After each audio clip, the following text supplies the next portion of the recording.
S আলমের 1,13,000 কোটি টাকা পাচার, অফশোর হুন্ডি বাণিজ্যের আড়ালে বিদেশে গড়েছেন সম্পদের পাহাড়। অযৌক্তিক সময় নষ্ট করবে না অন্তর্বর্তী সরকার, বললেন প্রধান উপদেষ্টা। রাজনৈতিক দলগুলোর প্রস্তাবের ভিত্তিতে আসবে সংস্কার রূপরেখা।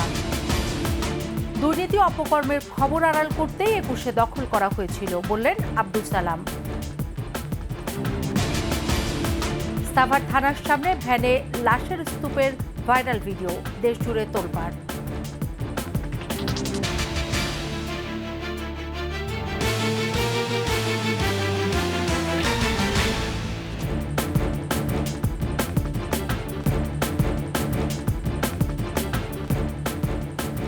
শুনছিলেন first security Islami bank PLC সংবাদ শিরোনাম।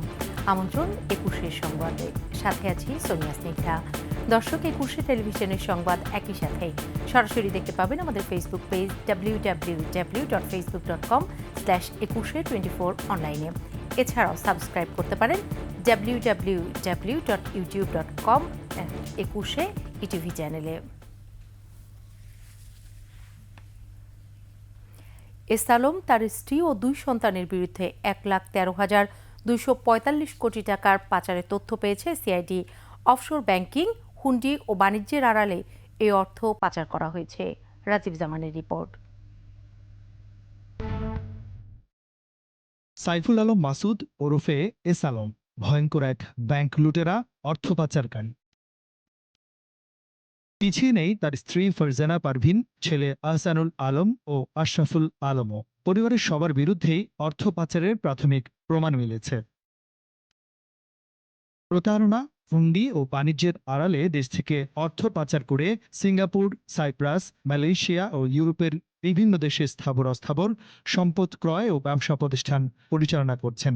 এখন পর্যন্ত পুলিশের অপরাধ তদন্ত বিভাগ সিআইডির financial crime unit S Alam ও তার সহযোগীদের 1,13,245 কোটি টাকা পাচারের তথ্য পেয়েছে। পাচারকৃত অর্থে সিঙ্গাপুরে প্রায় 245 কোটি 74 লাখ টাকা পরিশোধিত মূলধনের ক্যানালি লজিস্টিক্স লিমিটেডের নামক প্রতিষ্ঠান গড়ে তুলেছেন এস আলম। এছাড়া ভুয়া নথি, জাল জালিয়াতি এবং প্রতারণার আশ্রয় নিয়ে আমদানি রপ্তানি ও বিনিয়োগের নামে দেশের 6টি ব্যাংক থেকে 95,000 কোটি টাকা ঋণ আত্মসাৎ করে পাচার করেছে এস আলম ও তার সহযোগীরা। সিআইডি বলছে, এস আলম বিদেশে ভুয়া কোম্পানি খুলে অফশোর ব্যাংকিং এর মাধ্যমেও 18,000 কোটি টাকা পাচার করেছেন। রাজীব জামান, 21-এ টেলিভিশন, ঢাকা। দেশের বহুল আলোচিত ও সমালোচিত এস আলম গ্রুপের চেয়ারম্যান সাইফুল আলম মাসুদ ও তার পরিবারের সদস্যদের ব্যবহৃত 14টি বিলাসবহুল গাড়ি রাতের আধারে গোপনে এক স্থান থেকে অন্য স্থানে সরিয়ে নেওয়ার ঘটনায় চট্টগ্রাম দক্ষিণ জেলা বিএনপির শীর্ষ 3 নেতাকে কারণ দর্শানোর নোটিশ দিয়েছে দলটি। নোটিশ পাওয়া বিএনপির নেতারা হলেন চট্টগ্রাম দক্ষিণ জেলা বিএনপির আহ্বায়ক আবু সুফিয়ান, যুগ্ম আহ্বায়ক এনামুল হক এনাম ও কর্ণফুলী থানা বিএনপির আহ্বায়ক এস এম মামুন মিয়া। বিএনপির কেন্দ্রীয় সহ সাংগঠনিক সম্পাদক মীর হেলাল উদ্দিন চৌধুরী সাংবাদিকদের এ তথ্য জানিয়ে বলেন, অভিযুক্ত ওই 3 জনকে 24 ঘন্টার মধ্যে কারণ দর্শানোর নোটিশের জবাব দিতে বলা হয়েছে। এরপর দল ব্যবস্থা নেবে বলেও জানান তিনি। নির্বাচন অনুষ্ঠানে অন্তর্বর্তীকালীন সরকার অযৌক্তিক সময় নষ্ট করবে না বলে জানিয়েছেন প্রধান উপদেষ্টা ডক্টর মোহাম্মদ ইউনূস। রাজনৈতিক দলগুলোর সংস্কারের প্রস্তাবের ভিত্তিতে একটি রূপরেখা খুব দ্রুতই জাতিকে জানানো হবে। রাজনৈতিক দলগুলোর সাথে সংলাপে প্রশাসন ও নির্বাচন কমিশনকে দলীয় বলয় মুক্ত করে দ্রুত সুষ্ঠু নির্বাচনের তাগিদ দিয়েছে ইসলামী দল সহ বিভিন্ন রাজনৈতিক সংগঠন। প্রণব চক্রবর্তীর রিপোর্ট। রাষ্ট্র সংস্কারের যে লক্ষ্য নিয়ে কাজ করছে অন্তর্বর্তীকালীন সরকার, তার স্বরূপ কেমন হবে তা নিয়ে রাজনৈতিক দলগুলোর সাথে প্রধান উপদেষ্টার বৈঠক। রাষ্ট্রীয় অতিথি ভবন যমুনায় অন্তর্বর্তীকালীন সরকারের প্রধান উপদেষ্টা প্রফেসর মোহাম্মদ ইউনূসের সঙ্গে সাক্ষাৎ করে 7 ইসলামী দলসহ বিভিন্ন রাজনৈতিক সংগঠনের নেতৃবৃন্দ। সাম্প্রতিক পরিস্থিতি ও জাতীয় নির্বাচন নিয়ে পরামর্শ ও মতামত তুলে ধরে সংগঠনগুলো। নির্বাচন কমিশন সংস্কার সহ সরকারি প্রতিষ্ঠানগুলোকে দলীয় বলয়মুক্ত করার আহ্বান জানিয়েছে দলগুলো। নির্বাচন কমিশন সহ যাবতীয় বৈষম্যমূলক এবং যে দলীয় যেই একটি ব্যবস্থাপনা বর্তমানে সেই ব্যবস্থাপনাকে ঢেলে সাজিয়ে আবার নতুন করে যেন একটি নিরপেক্ষ অন্তর্ভুক্তিমূলক নির্বাচনের ব্যবস্থা করা যায়, তার জন্য আমরা আমূল পরিবর্তনের কিছু সংস্কার প্রস্তাবনা এনেছি। একটা নির্ভরযোগ্য প্রশ্নবিদ্ধ ছাড়া কমিশন গঠনের মাধ্যমে এই অন্যায়কারীদের চিহ্নিত করে তাদের শাস্তির ব্যবস্থা করা, সর্বত্র দেশ সুন্দর পরিচালনার ব্যাপারে সেখানে ঢেলে সাজানোর ব্যাপারে আমরা তাদেরকে পরামর্শ দিয়েছি। রাষ্ট্র ও সরকার প্রধানের মধ্যে ভারসাম্য এবং দুর্নীতিমুক্ত বাংলাদেশ গড়তে ঐক্যবদ্ধ হবার আহ্বান আসে বৈঠকে। এই দেশে যে স্বৈরাচারী সরকার অতীতে ছিল, ফেসিবাদী কায়দায় সরকার পরিচালিত হয়েছে, জনগণের মানবাধিকার ছিল না, স্বাধীনতা ছিল না, আপনারা ন্যায় বিচার পান নাই। আমাদের মূল লক্ষ্য হলো একটা পরিচ্ছন্ন বাংলাদেশ, দুর্নীতিমুক্ত বাংলাদেশ, চাঁদাবাজ মুক্ত বাংলাদেশ। আমরা বলেছি যে এই টাকা যারা পাচার করেছে, ব্যাংক দখল করেছে, সেই লুটেরাদের চিহ্নিত করে তাদের কঠোর আইনের আওতায় কঠোর আইনানুগ ব্যবস্থা তাদের বিরুদ্ধে দিতে হবে এবং বিদেশ থেকে সেই অর্থ আমাদের জনগণের জন্য ফেরত আনার ব্যবস্থা করতে হবে। দেশের মানুষ আশা করে, আমরা আশা করি যে সমস্ত কাজগুলি নির্বাচিত সরকার করতে পারে না সেই কাজগুলি আপনারা করবেন। যেমন কনস্টিটিউশনের 15th অ্যামেন্ডমেন্ট বলছে, 15th অ্যামেন্ডমেন্টে যাতে বাতিল করা হয় সেটা আমরা এখানে উল্লেখ করেছি। তারপরে বিচার বিভাগের যেটা রিফর্ম করা, বিশেষ করে উচ্চ আদালতের, সেটা আমরা বলেছি। তারপরে পার্লামেন্ট এবং প্রেসিডেন্টের মধ্যে এবং প্রধানমন্ত্রীর মধ্যে ক্ষমতাটা ভারসাম্য আনা, একই ব্যক্তি যাতে সংসদ নেতা এবং প্রধানমন্ত্রী না হন এবং একই ব্যক্তি যাতে দুইবারের বেশি প্রধানমন্ত্রী না হতে পারেন। সংবাদ সম্মেলনে প্রধান উপদেষ্টার বিশেষ সহকারী ও প্রেস সচিব জানান, খুব শীঘ্রই জাতির সামনে আসবে কাঙ্ক্ষিত রূপরেখা। আগামীর যে রাষ্ট্র সংস্কার এবং এর রূপরেখা উনি খুব শীঘ্রই উপস্থাপন করবেন। সংবিধান নিয়ে মূলত অনেকগুলো প্রশ্ন এসেছে যে সংবিধানকে আমরা আসলে সংস্কার করব নাকি হচ্ছে সংবিধানকে আমরা পুনরায় এটাকে প্রণয়ন করা হবে সবাইকে সাথে নিয়ে। ফলত এই প্রশ্নগুলো বারবার আলোচিত হয়েছে। প্রয়োজনে রাজনৈতিক দলগুলোর সঙ্গে বৈঠক চলমান থাকবে। ধারাবাহিক মত বিনিময়ের অংশ হিসেবে প্রণব চক্রবর্তী, 21 টেলিভিশন, ঢাকা। ছাত্র জনতার গণ অভ্যুত্থানের মূল লক্ষ্যকে সামনে রেখে আগামীর বাংলাদেশ বিনির্মাণে সাংবাদিকদের অগ্রণী ভূমিকা পালন করতে হবে বলে মন্তব্য করেছেন 21 টেলিভিশনের চেয়ারম্যান ও সিইও আব্দুস সালাম। 2 দিনব্যাপী প্রতিনিধি সম্মেলনের সমাপনী অনুষ্ঠানে প্রধান অতিথির বক্তব্যে তিনি বলেন, দেশের অবস্থা স্থিতিশীল করতে অন্তর্বর্তী সরকারকে সহযোগিতার বিকল্প নেই। এ সময় প্রতিষ্ঠানের ভাইস চেয়ারম্যান বলেন, 21 টেলিভিশন আবারও মাথা উঁচু করে গণমানুষের কথা বলবে। মফিউর রহমানের রিপোর্ট। আমরা সবাই করতালি দিয়ে স্যারকে, ম্যাডাম। 21 টেলিভিশনের প্রতিনিধি সম্মেলনে উপস্থিত হতেই প্রতিষ্ঠানটির চেয়ারম্যান ও সিইও আব্দুস সালাম এবং ভাইস চেয়ারম্যান তাজনবা মাহবুব সালামকে ফুলেল শুভেচ্ছা জানানো হয় প্রতিনিধিদের পক্ষ থেকে। 1 মিনিট নীরবতা পালন করা হয় ছাত্র জনতার আন্দোলনে শহীদদের স্মরণে। প্রধান অতিথির বক্তব্যে 21 টেলিভিশনের চেয়ারম্যান এবং সিইও বলেন, স্বৈরাচারী সরকার উৎখাতের আন্দোলনে সারা দেশে শহীদদের নিয়ে অনুসন্ধানী খবর এখনও গণমাধ্যমে উঠে আসেনি যথার্থভাবে, অথচ নতুন ইতিহাস নির্মাণে এগুলো অনন্য সম্পদ আমাদের। বিভিন্ন জেলায় সারা বাংলাদেশ জুড়ে এই সমস্ত ছাত্র, মজুর, রিক্সাওয়ালা যারা শহীদ হয়েছে, আমরা দেখেছি যে লাশ ভ্যানে করে এরকম জড়ো করে বিভিন্ন কবর দেওয়া হয়েছে। আপনাদেরকে এটা আমার অনুরোধ, আপনারা সেই সকল স্টোরি খুঁজবেন যেগুলো গণমাধ্যমে আসে নাই। গণ অভ্যুত্থানের মধ্য দিয়ে সৃষ্ট বর্তমান অন্তর্বর্তী সরকারকে দেশের স্বার্থেই সব দিক থেকে সহযোগিতা করতে সবাইকে এগিয়ে আসার আহ্বান জানান তিনি। ইন্টেরিয়াম গভর্নমেন্ট আছে, তাদের উপদেষ্টা যারাই আছে সবাই ভেরি গুড পারসন, তাদেরকে সহযোগিতা করতে হবে টু স্টেবল দিস গভর্নমেন্ট, এই স্থিতিশীল করার জন্য। কারণ এখনও দেখেন অনেক থানায় লোক নাই, আইন শৃঙ্খলা পরিস্থিতি ঠিক নাই, তারপরে অনেক জায়গায় কাজ হচ্ছে না। এখন আমাদেরকে হেল্প করতে হবে যাতে এগেইন এই যে প্রশাসনিক এবং যে সমস্ত আছে এটা রিবিল্ড হয়। আব্দুস সালাম বলেন, বিগত সরকারের দুর্নীতিসহ সব ধরনের অপকর্মের খবর আড়াল করতেই ২১শে টেলিভিশন দখল করে রাখা হয়েছিল দীর্ঘ ৯ বছর। যারা সাংবাদিকতা হচ্ছে একটা পেশা, যে পেশায় ফার্স্টে হচ্ছে নৈতিকতা প্রশ্নটা আসে এবং মানুষের পাশে দাঁড়ানো, এটাই তো আপনাদের কাজ। প্রতিষ্ঠানের ভাইস চেয়ারম্যান তাজনুমা মাহবুব সালাম বলেন, ২১শে টেলিভিশনকে আবারও ২১এর চেতনায় দেশের ১ নম্বর চ্যানেল হিসেবে প্রতিষ্ঠিত করতে হবে। If you follow your dreams, you can achieve your goals. But if you follow your obstacles, you cannot fulfill your dreams properly. কারণ বাধাকে অতিক্রম করতে হবে। বাধা দেখে আমরা পিছপা হব না, আমরা এগিয়ে যাব। আমরা আমাদের চেয়ারম্যান স্যারের সহযোগিতায় তার যে জ্ঞান, তার যে বুদ্ধি আল্লাহ দিয়েছেন, সেটাকে রপ্ত করে তার ইনস্ট্রাকশন অনুযায়ী আমরা এই ২১শে টেলিভিশনকে আবারও ১ নম্বরে নিয়ে যাব। নতুন প্রযুক্তি সংমিশ্রণে সংবাদ পরিবেশনে এই সম্মেলন অনেক বেশি ভূমিকা রাখবে বলে মন্তব্য করেন সারা দেশের প্রতিনিধিরা। এখন যে বিভিন্ন ধরনের যে রিপোর্টিংয়ের যে স্টাইলটা, এটা নতুন নতুন অনেক জিনিস আমরা জানলাম। আমরা আধুনিক ডিভাইসের যে ব্যবহার, এই ব্যবহারগুলো আমরা শিখলাম। ২১শে আবারও নির্ভয়ে গণমানুষের কথা বলবে বলে বিশ্বাস তাদের। আমি আশাবাদী, আশা করি যে আগামীতে ২১শে টেলিভিশন উন্মুক্ত অবারিতভাবে মানুষের, সাধারণ মানুষের কথা বলতে পারবে। জনগণ যে নিউজটা চায়, সত্য এবং ন্যায়ের যে নিউজটা চায়, সেই নিউজটা যদি আমরা এখানে উপস্থাপন করতে পারি, অবশ্যই পূর্ব অবস্থানে ২১শে টেলিভিশন ফিরে যাবে।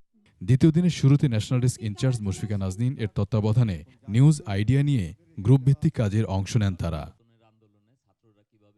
টেলিভিশন থেকে ডিজিটাল প্রোডাকশন রূপান্তর এবং স্টোরি হান্টিং বিষয়ে সেশন পরিচালনা করেন deputy head of news Harunur Rashid. কেউ জানে না। বার্তা সম্পাদক আবু হানিফা এবং বুলবুল চৌধুরী আলোচনা করেন স্ক্রিপ্ট লেখা এবং এডিটিং বিষয়ে, যে আমাদের খুব একটা সমস্যা। এছাড়া online broadcast, camera, video editing, production, IT সহ নানা বিষয়ে অনুষ্ঠিত হয় আলাদা সেশন। আপনাদের স্ক্রিপ্টটা যেটা পাঠান সব প্রতিদিন আসবে। আপনি মফিউর রহমান, ২১শে টেলিভিশন, ঢাকা।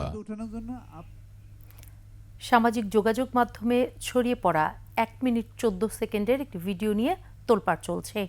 ভিডিওতে দেখা যায় বৈষম্য বিরোধী ছাত্র আন্দোলনের সময় গুলিবিদ্ধ বেশ কয়েকটি লাশ পুলিশ সদস্যরা ভ্যানে তুলছেন। প্রাথমিকভাবে ঘটনাস্থল সাভার থানার সামনে বলে নিশ্চিত করা গেলেও পুলিশ প্রশাসন বলছে তদন্তের মাধ্যমে বিস্তারিত জানানো হবে। মানিক শিকদারের রিপোর্ট। কোটা সংস্কারের দাবিতে বৈষম্য বিরোধী ছাত্র আন্দোলন। শুরুতে শান্তিপূর্ণ আন্দোলন থাকলেও এই আন্দোলনে পুলিশের বাধা ও গুলিবর্ষণের ঘটনায় আবু সাঈদের মৃত্যুর পর সহিংসতার রূপ নেয়। ছাত্র জনতার উপর নির্বিচারে গুলিতে হাজারের বেশি মানুষের মৃত্যু হয়। তুমুল আন্দোলনে তৎকালীন প্রধানমন্ত্রী শেখ হাসিনা ক্ষমতাচ্যুত হয়ে দেশ ছাড়তে বাধ্য হন। এরই মধ্যে সেই ঘটনাবহুল সময়ের একটি ভিডিও সামাজিক মাধ্যমে ভাইরাল হয়েছে। ১ মিনিট ১৪ সেকেন্ডের ভিডিওতে দেখা যায় বেশ কিছু নিথর দেহ ভেনে তোলা হচ্ছে। ভিডিওটি প্রথমে যাত্রাবাড়ি এলাকার বলে ধারণা করা হলেও পরে জানা যায় এটি মেট্রোপলিটন এলাকার নয়। আশুলিয়া প্রেস ক্লাবের পেছনের সড়ক দিয়ে থানা রোড অতিক্রম করে এসবি অফিসের দিকে যাওয়ার সময় ডান পাশের দেয়ালের সাথে ভিডিওটি মিলে যায়। ভিডিওটির সত্যতা নিশ্চিত করেছে বার্তা সংস্থার এএফপির ফ্যাক্ট চেক দল। ঘটনাটি ৫ আগস্টের বলেও জানায় তারা। তবে পুলিশ প্রশাসন বলছে তদন্ত শেষে জানানো হবে ঘটনাটি কোথায় এবং কারা এই ঘটনার সাথে জড়িত। মানিক শিকদার, ২১শে টেলিভিশন, ঢাকা। নিচ্ছি সংবাদ বিরতি। যখন ফিরছি তখন অন্যান্য সংবাদের সাথে আরও থাকবে। বিএনপির নাম ভাঙিয়ে চাঁদাবাজি করলে ছাড় নয় বললেন ফখরুল, পুলিশে দেওয়ার আহ্বান।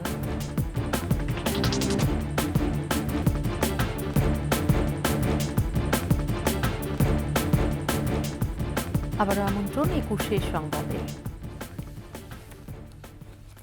বিএনপির নাম ভাঙিয়ে কেউ চাঁদাবাজি করলে তাদের ধরে পুলিশে দেওয়ার আহ্বান জানিয়েছেন দলের মহাসচিব মির্জা ফখরুল ইসলাম আলমগীর।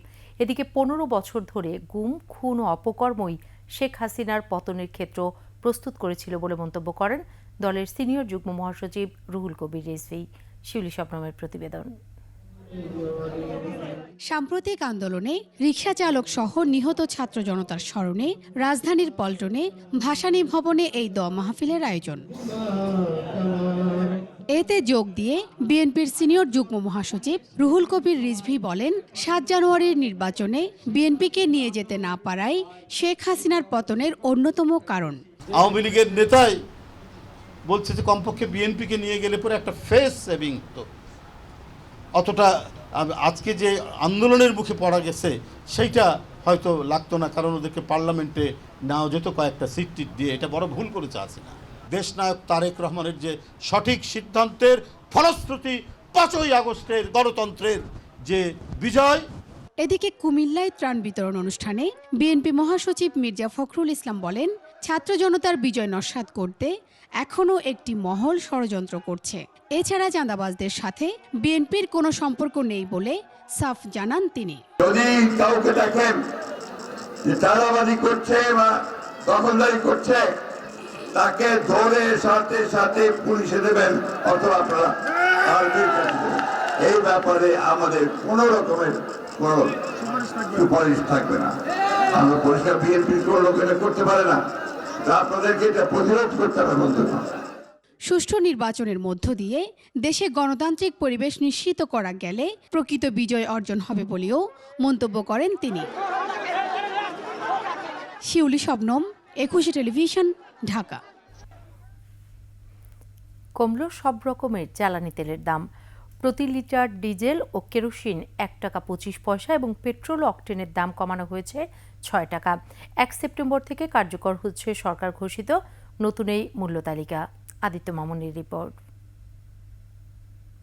জ্বালানি তেলের নতুন মূল্য নির্ধারণ করে প্রজ্ঞাপন দিয়েছে সরকার।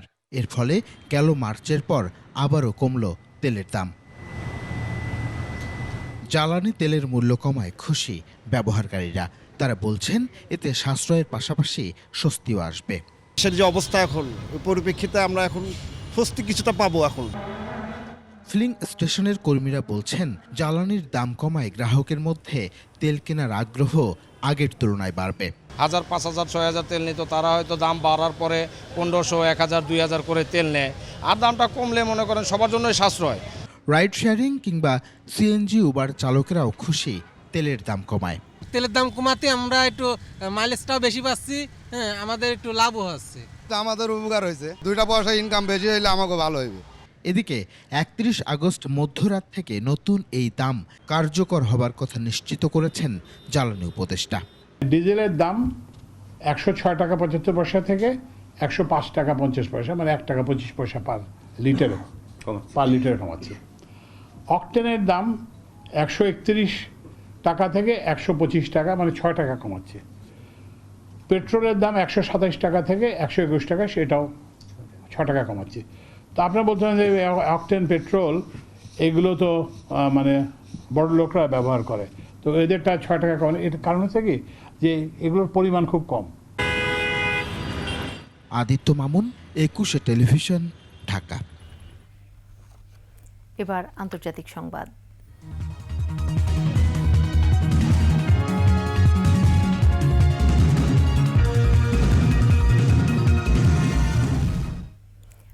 আগামী সপ্তাহে মঙ্গোলিয়া সফরে যাচ্ছেন রাশিয়ার প্রেসিডেন্ট ভ্লাদিমির পুতিন। এ সময় রুশ প্রেসিডেন্ট পুতিনকে গ্রেফতার করতে মঙ্গোলিয়ার প্রতি আহ্বান জানিয়েছে ইউক্রেন। পুতিনকে যুদ্ধাপরাধী আখ্যা দিয়ে তাকে গ্রেফতারের পর আইসিসির কৌশলীদের কাছে হস্তান্তরের আহ্বান জানায় ইউক্রেনের পররাষ্ট্র মন্ত্রণালয়। ইউক্রেনের শিশুদের অবৈধভাবে সরিয়ে নেওয়ার অভিযোগে ২০২৩ সালে পুতিনের বিরুদ্ধে গ্রেফতারি পরোয়ানা জারি করে আইসিসি। এরপর থেকে এবারই প্রথম আইসিসিভুক্ত কোনো দেশ সফরে যাচ্ছেন পুতিন। এদিকে পুতিনের গ্রেফতারের বিষয়ে চিন্তার কিছু নেই বলে জানিয়েছে ক্রেমলিন। মঙ্গোলিয়ার সাথে এই বিষয়ে ইতিবাচক আলোচনার কথা জানিয়েছেন মুখপাত্র দিমিত্রি পেসকভ। এদিকে আইসিসির মুখপাত্র বলেন, সদস্য দেশ হিসেবে আইসিসির বিধান মেনে চলতে দায়বদ্ধ মঙ্গোলিয়া, তবে অভিযুক্তকে গ্রেফতার করতেই হবে এমন কোনো বাধ্যবাধকতা নেই। এবার খেলার সংবাদ।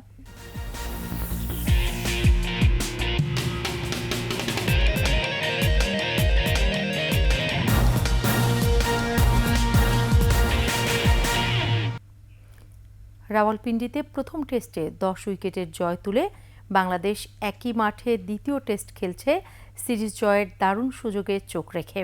প্রথম দিনের পুরোটাই কেড়ে নিয়েছে বৃষ্টি। দ্বিতীয় দিনেই খেলা হয়েছে প্রথমবার, তাতে দিন শেষে হাসি মুখে মাঠ ছেড়েছে বাংলাদেশ দল। তাসকিন ও মিরাজের দুর্দান্ত বোলিংয়ে পাকিস্তানকে প্রথম ইনিংসে অল আউট করে 274 রানে। দিন শেষে 2 ওভারে ব্যাট করে বাংলাদেশ কোনো উইকেট না হারিয়ে করেছে 10 রান। পারভেজ খোকনের রিপোর্ট। দিনের জুটি ভাঙে তাতে। মিরাজ ও বাংলাদেশের রাওয়ালপিন্ডি টেস্টের নিয়ন্ত্রণ নেয়ার শুরু তখন থেকেই। উইকেট পেলেন Mehedi Hasan Miraj. Parvez Khokon, desk report, 21 television. শেষ করছি 21 সংবাদ। যাবার আগে first security Islami bank PLC সংবাদ শিরোনামগুলো আরও একবার। এসালমের 1,13,000 কোটি টাকা পাচার, অফশোর হুন্ডি বাণিজ্যের আড়ালে বিদেশে গড়েছেন সম্পদের পাহাড়। অযৌক্তিক সময় নষ্ট করবে না অন্তর্বর্তী সরকার, বললেন প্রধান উপদেষ্টা। রাজনৈতিক দলগুলোর প্রস্তাবের ভিত্তিতে আসবে সংস্কার রূপরেখা। দুর্নীতি অপকর্মের খবর আড়াল করতে 21-এ দখল করা হয়েছিল, বললেন আব্দুস সালাম। সাভার থানার সামনে ভ্যানে লাশের স্তূপের ভাইরাল ভিডিও, দেশ জুড়ে তোলপাড়।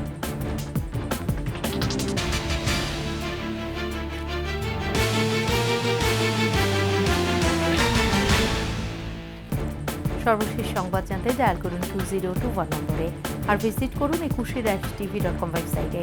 ফেসবুকে ভিজিট করতে পারেন www.facebook.com/2124 অনলাইনে। এছাড়াও সাবস্ক্রাইব করতে পারেন www.youtube.com/21 চ্যানেলে। এতক্ষণ সাথে থাকার জন্য ধন্যবাদ। পরবর্তী সংবাদ দেখার আমন্ত্রণ রইল। 21-এর সাথে থাকুন।